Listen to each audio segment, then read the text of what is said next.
Assalamualaikum warahmatullahi wabarakatuh. Alhamdulillah. Innal hamdalillah nahmaduhu wa nasta'inuhu wa nastaghfiruh wa na'udzu billahi min syururi anfusina wa min sayyiati a'malina.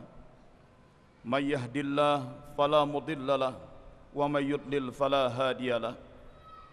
Asyhadu an la ilaha illallah wahdahu la syarika lah wa asyhadu anna Muhammadan abduhu wa rasuluhu la nabiyya ba'dah. Allahumma salli wa sallim wa barik alaihi. Allahumma ighfir lana wa liwalidina wa li jami'il muslimina wal muslimat wal mu'minina wal mu'minat al ahya'i minhum wal amwat. Ibadallah, usikum wa iyaya bitaqwallah faqad fazal muttaqun. قال الله تعالى في القرآن الكريم أعوذ بالله من الشيطان الرجيم وأن هذا صراطي مستقيما فاتبعوه ولا تتبعوا السبل فتفرق بكم عن سبيله ذلكم وصاكم به لعلكم تتقون. Amma ba'd. Hadirin hamba-hamba Allah yang mulia, umat Nabi Muhammad sallallahu alaihi wasallam yang berbahagia, selalu Allah mengingatkan kita di dalam Quran, ittaqullah, ittaqullah, takwalah kalian kepada Allah. Kita tahu takwa berasal dari kata waqa, berjaga, bersiaga. Kata-kata takwa artinya terjaga, tersiagakan. Ittaqullah, buatlah dirimu terjaga, tersiagakan, teringatkan selalu akan Allah. Hal-hal yang akan mengganggu, merusak ketakwaan disingkirkan. Manusia pada hakikatnya adalah makhluk ruhaniyah, makhluk spiritual. Dan pusatnya ruh adalah kolbu. Kolbu, hati nurani, yang orang Jawa, orang Sunda menyebutnya dengan istilah manah. Melalui kolbu yang pusatnya ruh itu, melalui manah itu, manusia terhubung dengan Allah. Dijelaskan dalam surat Al-Anfal ayat 24, wa'lamu annallaha yahulu bainal mar'i wa qalbi, dan ketahuilah olehmu bahwa sesungguhnya Allah berinteraksi dengan manusia melalui kolbu si manusia itu. Setiap saat Allah memancarkan sinyal-sinyal, gelombang-gelombang hidayah ke dalam kolbu manusia.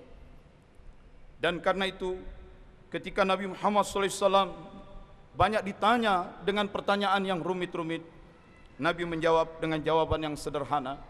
Ya wabisah, wahai wabisah, istafti qalbak, mintalah fatwa, bertanyalah kepada kolbumu sendiri.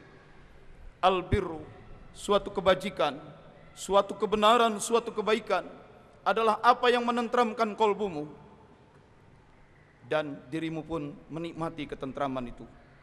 Wal ismu, suatu dosa, suatu kejahatan adalah apa yang menimbulkan guncangan di dalam kolbu, dan dirimu pun menjadi tergetar oleh hal itu, meskipun semua orang di sekitarmu sudah memberikan pembenaran. Istafti qalbak, mintalah fatwa pada kolbumu. Yang seorang ahli manajemen pengembangan diri bernama Stephen Covey, kalau Anda mau jadi manusia besar setelah menjadi eksekutif yang sukses, Anda harus terlatih oleh the 8 habit, kebiasaan ke-8. Find your inner voice. Jadilah orang yang pandai mendengar, melihat suara inner, suara dalam. Hubungan manusia dengan Allah melalui kolbu. Setiap saat Allah mengirimkan sinyal-sinyal hidayah dan petunjuk melalui kolbu. Orang-orang yang cermat mendengar suara kolbu, suara hati nurani, lalu dia membuat keputusan dan bertindak mengikuti suara hati nurani, selamanya dia akan selamat. Tetapi sayang, kolbu pun bisa saja kotor. Innal quluba la tasda'u kama tasda'u bil hadid. Sesungguhnya kolbu kadang berkarat sebagaimana berkaratnya besi. Munculnya karat seringkali tidak kentara, sedikit, pelan, tapi kemudian menimbulkan kerusakan. Ketika karat bertumpuk, dia menjadi keras. Summa qasat qulubuhum wa hiya kal hijarah. Kalbu mereka menjadi keras bagaikan batu. Dan saat itulah sinyal-sinyal hidayah dari Allah tidak bisa ditangkap oleh kalbunya. Dan orang yang mencoba menatap ke dalam kalbunya, yang dia tatap hanya kalbu yang keras, membatu, membeku. Kalbu yang kotor seperti itu harus selalu dibersihkan. Segala sesuatu ada pembersihnya. Likulli syai'in siqalah. Segala sesuatu ada pembersihnya. Wasiqalatul qulubi zikrullah. Dan pembersih kalbu adalah zikrullah. Maka dari mulut arahkan zikir ke kalbu untuk terus membersihkan kalbu. Zikir ada banyak sebutannya, dan di antara macam-macam lafaz sebutan-sebutan zikir, yang paling utama adalah la ilaha illallah. Kita sudah sering mendengar afdhaluz zikri la ilaha illallah. Persoalannya, bagaimana la ilaha illallah yang diucapkan dengan mulut dapat tembus masuk ke dalam kalbu? Itu ada metodenya yang perlu diajarkan. Arahkan ke dalam kalbu. La ilaha illallah, la ilaha illallah, la ilaha illallah, la ilaha illallah, la ilaha illallah. Terhunjam masuk la ilaha illallah ke dalam kalbu. Dia akan membersihkan semua kotoran-kotoran. Dia akan membuat kalbu menjadi jernih dan mudah menangkap sinyal-sinyal hidayah dari Allah. Di dalam Sahih Bukhari ada diriwayatkan sebuah hadis yang menggetarkan. Diriwayatkan oleh Abu Dzar Al-Ghifari. Dan Abu Dzar adalah salah satu sahabat Nabi yang paling spiritualistik, yang paling kuat menaruh perhatian terhadap keruhaniahan. Beliau tidak hanya memahami agama dari aspek lahiriahnya saja, soal bagaimana sholat, ke arah mana tangan diangkat saat takbir, bagaimana posisi badan saat sujud dan ruku. Bukan hanya lahiriahnya, Abu Dzar Al-Ghifari lebih memahami, lebih dalam lagi memahami keruhaniahannya. Abu Dzar bercerita, di suatu malam, kira-kira waktu sahur, aku keluar rumah. Bulan sedang memancarkan cahayanya dengan terang. Ternyata kulihat Nabi SAW pun sedang berjalan di malam hari itu, di gurun-gurun pasir itu. Aku tidak mau kehadiranku akan mengusik Nabi. Barangkali Nabi sedang menikmati kesendiriannya. Mungkin beliau sedang berada dalam perenungan, dalam kontemplasi yang mendalam. Aku tidak mau mengusik. Jangan sampai kehadiranku mengganggu. Maka begitu kulihat Nabi, langsung kusembunyikan diriku ke bawah bayang-bayang pohon, bayang-bayang gunung, supaya aku tidak kelihatan. Tapi Nabi tahu ada pihak lain dan berkata, "Man, siapa itu?" "Abu Dzar ya Rasulullah." "Ini aku ya Rasulullah, Abu Dzar." "Ta'ala, sini." Lalu kami pun jalan bersama Rasulullah SAW. Sampailah kemudian tiba di sebuah batu-batu, di belakangnya bukit-bukit dan gunung batu yang tinggi. "Ijlis, duduk di sini." "Ijlis hina," kata Nabi, "duduk di sini." Tapi baru saja kami duduk, Nabi berdiri, "Imtala'a," dia pergi ke balik bukit batu itu. Dan kemudian terdengar Nabi bersuara. "Wa in saraka wa in zana, wa in saraka wa in zana, wa in saraka wa in zana." Lalu Nabi muncul dari balik bukit itu. Aku pun bertanya, "Siapa yang kau ajak bicara ya Rasulullah? Karena aku tidak melihat satupun makhluk di sini." Rasul berkata, "Jibril barusan datang." Jibril menyampaikan pesan, "Wahai Muhammad, orang-orang yang di dalam kalbunya ada la ilaha illallah dakhalal jannah." Sekali tertancap la ilaha illallah dalam kalbunya, dia akan masuk surga. Aku tanya, "Wa in saraka wa in zana," bagaimana kalau orang itu pernah mencuri, pernah berzina? Jibril jawab, "Wa in saraka wa in zana," meskipun dia pernah mencuri dan berzina.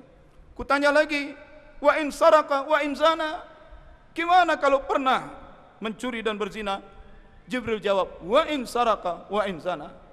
Kutanya lagi, wa in saraka wa in zana. Bagaimana kalau orang itu pernah mencuri dan berzina? Jibril tekankan lagi, wa in saraka wa in zana. Meskipun orang itu pernah mencuri dan berzina. Dalam riwayat atau keterangan lain, Rasulullah SAW di penghujung usianya sakit begitu payah, sehingga untuk bangkit dari pembaringan, berjalan ke sebelah kamarnya, yang sebelah kamar itu adalah masjid. Beliau tidak sanggup untuk sholat ke masjid. Sayyidina Ali bersama Fatimah putri Nabi mendampingi Rasul yang tidak mampu lagi bangkit dari pembaringan. Terdengar suara pintu diketuk. Fatimah setengah berlari membukakan pintu ke depan. Ada orang yang mau jumpa Nabi. Fatimah katakan, ayahku sedang sakit berat, sulit terima tamu. Orang itu pergi, baiklah, lain kesempatan saja aku datang lagi. Fatimah tutup pintu, menutup pintu dan kembali ke kamar Nabi. Nabi bertanya, wahai Fatimah, siapa yang datang barusan? Entahlah ayah. Orang yang tidak pernah aku jumpai sangat ingin jumpa ayah. Ku katakan ayah sakit, dia memaklumi dan dia pergi mau cari lain waktu. Nabi sudah tahu. Lalu Nabi katakan, wahai Fatimah, sesungguhnya yang datang itu adalah dia yang akan memisahkan manusia dari kenikmatan-kenikmatan duniawi ini. Dialah Israel, pencabut ruh. Dikatakan dialah Israel. Israel pun langsung muncul di sisi Nabi, mengucapkan salam kepada semua yang ada di dalam kamar. Nabi menjawab salam dan bertanya, dengan siapa kau datang hai Israel? Mana Jibril? Jibril yang lebih sering menjumpai aku, mana dia? Israel katakan, Jibril bersama seluruh malaikat sedang berada di perbatasan langit, bersiap-siap menyambut kedatanganmu. Oh, jadi aku sudah akan dipanggil menghadap Allah, sudah akan ditarik dari peredaran di muka bumi ini. Iya, kata Israel. Apa jaminannya bahwa tugasku memang sudah selesai sehingga aku akan ditarik ke langit, dipanggil ke langit? Israel katakan, aku sudah lihat Allah sudah menyiapkan kebun-kebun surga yang luas dan indah untukmu ya Rasulullah. Kata Nabi, bukan itu yang aku pikirkan. Aku dihadirkan ke muka bumi untuk menyelamatkan manusia minaz zulumat ilan nur. Sekarang aku mau dipanggil, tugasku dianggap selesai. Apa jaminannya tugasku sudah selesai, umat ini sudah aman ditinggal, sehingga aku akan ditarik, dipanggil ke langit? Bukan jaminan untuk diri Nabi, tapi jaminan untuk umatnya yang Nabi tanya. Israel katakan, aku harus tanya Allah dulu. Israel berangkat lagi menghadap Allah dan turun kembali. Ya Rasulullah, Allah sudah memberikan jaminan, kau sudah akan ditarik ke langit, umatmu sudah aman ditinggal. Jaminannya apa? Kata Allah, nanti setelah kiamat. Setelah kiamat tidak akan ada orang yang masuk surga kecuali seluruh umat Muhammad SAW sudah berada di dalam surga. Jadi sudah aman ditinggal. Kalau begitu, cabutlah ruhku. Israel pun bekerja mencabut ruh dari ubun-ubun Nabi. Terlihat kaki Nabi bergetar. Fatimah bertanya, wahai ayah, bagaimana rasanya sakaratul maut? Nabi berkata, rasanya bagaikan 300 kali lipat ditebas pedang. Begitu sakitnya saat ruh ditarik keluar dari tubuh. Dan kata Sayyidina Ali, kulihat mulut Nabi bergetar, seakan hendak mengucapkan pesan terakhir. Kudekatkan telingaku ke mulut Nabi, dan Nabi berkata, iyyakum bis-shalah, iyyakum was-shalah, jaga salatmu, jaga salatmu, jaga salatmu, wa ma malakat aimanukum, dan orang-orang yang berada di bawah tanggung jawab, di bawah kepemimpinanmu. Lalu terdengar desis dari mulut Nabi, ummati, ummati, ummati. Blok, Nabi pun wafat. Nabi wafat tidak mengucapkan la ilaha illallah. Yang dari mulut Nabi adalah ummati, ummati, umatku, umatku. Karena la ilaha illallah tidak perlu diucapkan oleh Nabi. La ilaha illallah sudah terhunjam masuk di dalam kolbu Nabi. Dan Jibril katakan, siapa yang mati dengan la ilaha illallah di dalam kolbunya, dia akan masuk surga. Memang dipesankan lakinu mautakum, talkinkan orang yang akan mati itu la ilaha illallah. Tapi kita tidak usah terlalu memaksakan. Orang-orang yang sudah koma, stroke, terbujur kaku tanpa daya, dipaksakan di telinganya ucapkan la ilaha illallah, la ilaha illallah, dia akan sulit mengucapkan. Tapi kita jangan kecewa kalau begini orang mati ini tidak mengucapkan la ilaha illallah, dia akan masuk neraka. Tidak, cukup diperdengarkan, cukuplah di dalam kolbunya sudah ada la ilaha illallah, itu saja sudah cukup. Kadang sebagian ustadz pun bermain logika. Jangan ajarkan la ilaha illallah orang yang sekarat. Nanti begitu dia ucapkan la ilaha terus mati dia dalam kafir. Jadi jangan pakai la ilaha illallah, ucapkan saja Allah, Allah, Allah. Ini pun kurang tepat. Hadis Nabi katakan ajarkan la ilaha illallah, tapi logika kita bilang jangan la ilaha illallah, Allah, Allah saja. Kita seakan menentang hadis Nabi. Tidak, terus saja ucapkan la ilaha illallah oleh mulut kita. Dia yang mendengar, mulut tak mampu mengucapkan. Tetapi kalau memang sebelum jatuh sakitnya la ilaha illallah sudah terhunjam di kolbu, itu pun sudah cukup. Mati dia, masuk surga. Saya sekalian, jadi nampak sekali yang penting bukan ucapan mulut, tetapi apakah la ilaha illallah itu sudah hadir di dalam kolbu atau tidak. Soal mulut tidak mampu berucap karena sudah kaku akibat stroke, tidak jadi masalah. Yang harus dibiasakan adalah bagaimana sekarang sebelum mulut ini kaku, sebelum mulut ini tidak bisa berujar karena sakaratul maut, sekarang ucapkan la ilaha illallah itu, hunjamkan masuk ke dalam kolbu. Maka sangat tepat Nabi katakan jaddidu imanakum. Ini hadis sahih riwayat Imam Ahmad. Jaddidu imanakum, perbaharui selalu imanmu. Kaifa nujaddidu imanana ya Rasulullah? Bagaimana cara memperbarui iman? Nabi katakan aktsiru min qaul, perbanyak ucapan la ilaha illallah, perbanyak ucapan la ilaha illallah. Biasakanlah dalam hidup sehari-hari, perbanyak la ilaha illallah, la ilaha illallah, la ilaha illallah, terhunjam masuk ke kolbu. Saat pun kita sakit, sakratul maut, mulut tidak mampu lagi berujar, la ilaha illallah sudah hadir dan kita mati masuk surga. Masih satu pertanyaan lagi. Bagaimana orang yang berzina, orang yang mencuri, dengan la ilaha illallah dia yakini dia akan masuk surga? Dua kemungkinan. Pertama, dengan keyakinannya la ilaha illallah, maka dosa-dosanya Allah ampuni. Kalau sudah diampuni, tidak ada kesulitan, dia masuk surga. Fayaghfiru liman yasha wa yu'adzibu man yasha. Allah bisa mengampuni siapa saja yang dikehendaki, Allah bisa mengazab siapa saja yang dikehendaki. Kemungkinan kedua, orang-orang yang berbuat jahat belum terampuni, berarti dia kotor. Sedangkan surga itu tempat suci. Bagaimana mungkin orang kotor akan masuk ke surga yang suci? Sangat mungkin yang kotor itu dibersihkan dulu. Apakah dibersihkan hanya dikibas-kibas, atau dibersihkannya harus dicelup-celup dulu? Mungkin juga harus diperas, mungkin juga harus digodok di air panas, mungkin juga harus dibanting-banting. Yang jelas, sekali dia la ilaha illallah, dibersihkan dan dia tetap akan masuk surga. Dan tidak ada manusia yang masuk surga kecuali seluruh umat Muhammad SAW sudah berada di dalam surga. Meskipun itu umat Muhammad yang bandel-bandel dan yang penuh dosa, tapi yang penting la ilaha illallah. Tinggal pilih saja, mau terus memohon ampun, la ilaha illallah sudah masuk, terus memohon ampun, maka kita terampuni dan masuk surga. Atau la ilaha illallah di dalam kolbu, terus berbuat maksiat, akan masuk surga juga, tapi dibersihkan dulu. Dan itu kita tidak mau, resikonya terlalu tinggi untuk dibersihkan di akhirat. Bersihkan saja di akhirat sini. Karena itu tetaplah berpegang pada la ilaha illallah, dan terus perbanyak ucapkan la ilaha illallah, hunjamkan masuk ke dalam kolbu la ilaha illallah.